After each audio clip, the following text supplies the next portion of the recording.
আসসালামু আলাইকুম।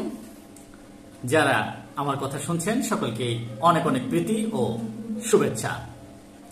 যে বিষয়টি নিয়ে হাজির হলাম সেটি হচ্ছে যে বিএনপির আন্তর্জাতিক বিষয়ক কমিটির সদস্য ইশরাক হোসেনের একটি ফেসবুক পোস্টকে কেন্দ্র করে ব্যাপক সমালোচনা জন্ম দিয়েছে। সেটি হচ্ছে তিনি যে পোস্টটি করেছেন সেখানে খুলনা প্রকৌশল ও প্রযুক্তি বিশ্ববিদ্যালয় কুয়েটে ছাত্রদলের নেতাকর্মী ও বৈষম্য বিরোধী ছাত্র আন্দোলনের যে সংঘর্ষ হয় এই ঘটনাকে উদ্ধৃতি করে তিনি একটি পোস্ট দিয়েছেন।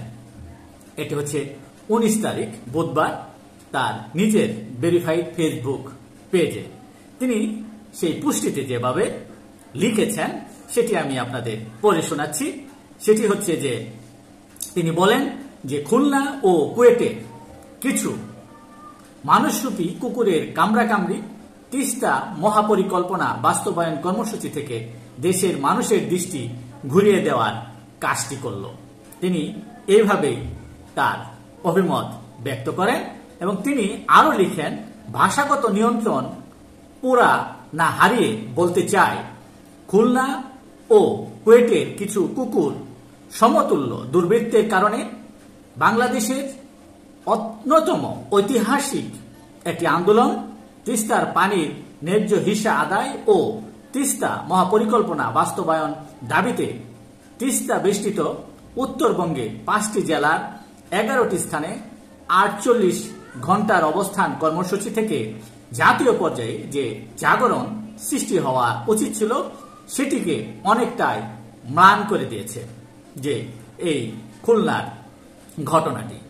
পোস্টে তিনি আরো লেখেন, ভারতের অন্যায় ও অবৈধ আচরণের কারণে কয়েক দশক ধরে 2 কোটি জনগণের আহাজারি নিরসনের এই কর্মসূচি কয়েকটি মানুষরূপী কুকুরের কামড়াকামড়িতে দেশের মানুষের দৃষ্টি ঘুরিয়ে দেওয়ার কাজটি করল। ইশাকের ভাষ্য, কুকুরগুলো কোন দল করে জানি না, প্রয়োজন নেই। যারাই দোষী তাদেরকে খাঁচাবন্দি করার দায়িত্ব পুলিশের। তারা সেটি করতে ব্যর্থ হলে তাদেরকেও ষড়যন্ত্রের অংশীদার হিসেবে গণ্য করতে হবে। এদিকে কুয়েটে উদ্ভূত পরিস্থিতির কারণে তথা কুয়েটে যে পরিস্থিতি সৃষ্টি হয়েছে সেটা অনুসন্ধানে ছাত্রদল কেন্দ্রীয় সংসদের সিনিয়র যুগ্ম সাধারণ সম্পাদক শ্যামল মালুম, যুগ্ম সাধারণ সম্পাদক মোহাম্মদ শাহাদাত হোসেন ও সোহেল রানাকে সরজমিনে পর্যবেক্ষণ করে আগামী 24 ঘন্টার মধ্যে তাদের প্রতিবেদন প্রদান করার নির্দেশ দেওয়া হয়েছে। এই কুয়েটের বৈষম্য বিরোধী ছাত্র আন্দোলন এবং ছাত্র দলের নেতাকর্মীদের সাথে সংঘর্ষের ঘটনাকে তিনি এইভাবে